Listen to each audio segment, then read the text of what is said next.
आपल्याकडे एक Redmi model आलेला आहे, रेडमी C63. त्याचा प्रॉब्लेम काय आहे की बॅक साईडला पुश केलं की डिस्प्ले शो कधी कधी होते कधी कधी नाही.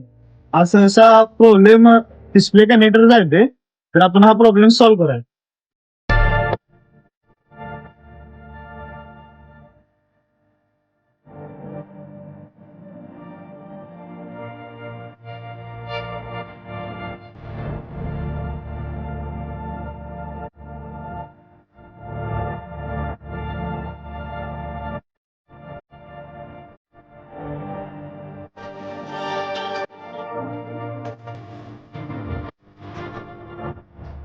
तर बघू शकता जो प्रॉब्लेम होता तो सॉल्व्ह झालाय.